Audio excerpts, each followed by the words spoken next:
రైట్‌గా ఆంధ్రప్రదేశ్ రాజధాని అమరావతి అంటూ రాజ్యసభలో ప్రవేశపెట్టే బిల్లుకు సభ ఆమోదం తెలపడంతో మంత్రి నారా లోకేష్ స్పందించారు. ఢిల్లీ వేదికగా తన సంతోషాన్ని వ్యక్తం చేశారు.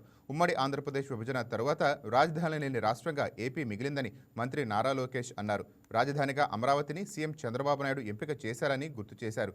ఎన్నికలకు ముందు ఏకైక రాజధాని అమరావతి అని చెప్పిన జగన్ గెలిచిన 6 నెలల్లో 3 రాజధానుల పేరిట డ్రామా చేశారని మంత్రి నారా లోకేష్ అన్నారు. ప్రపంచంలో 3 రాజధానుల విధానం ఎక్కడా విజయవంతం కాలేదని చెప్పారు. తెలుగు ప్రజలంతా కలిసి హైదరాబాద్ను నిర్మించుకున్నారని, అయితే రాజధాని లేకుండా ఏపీని విభజించారని అన్నారు.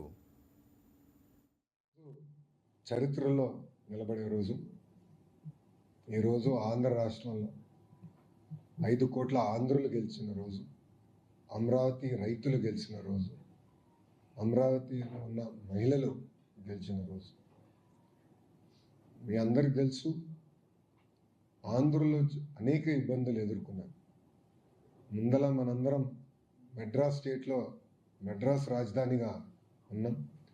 దాని తర్వాత పొట్టి శ్రీరాములు గారు చేసిన 58 రోజుల దీక్ష ప్రాణత్యాగం వల్ల భాష ప్రయుక్త రాష్ట్రాలు ఏర్పడినాయి. దాంట్లో ఆంధ్ర రాష్ట్రం ఏర్పడింది. కర్నూలు రాజధానిగా ఏర్పడటం జరిగింది. 3 సంవత్సరాల తర్వాత ఒక ఒప్పందం వల్ల తెలంగాణని ఆంధ్ర రాష్ట్రాన్ని మళ్ళీ కలిపి హైదరాబాద్ రాజధానిగా చేసుకుంటాం జరిగింది.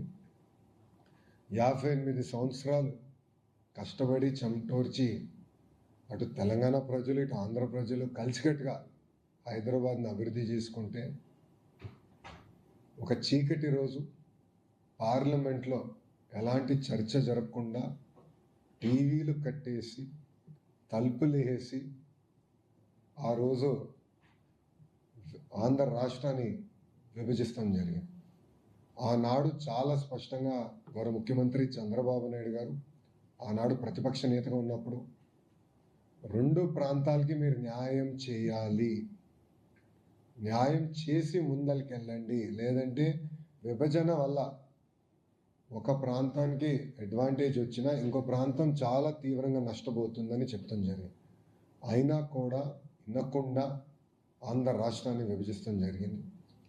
నేను పుట్టి పెరిగింది తెలంగాణలో, నాకు హైదరాబాద్లో ఉన్న ప్రతి గల్లీ తెలిసిన వాడికి. కానీ ఆ రోజు నాకు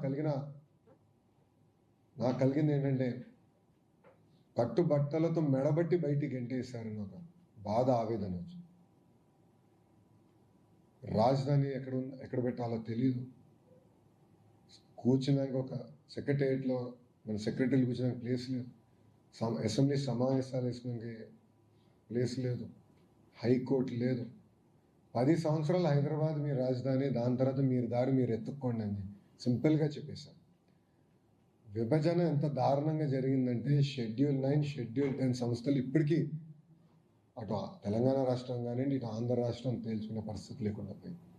అంటే అశాస్త్రీయంగా జరిగిన విభజన వల్ల ఆ ఇబ్బందులు ఇప్పుడు కూడా తెలుగు ప్రజలు ఎదుర్కొంటున్నారు. మీ అందరు తెలుసు, ఆనాడు హైదరాబాద్లో ఉన్న శాసనసభలో ఆంధ్రప్రదేశ్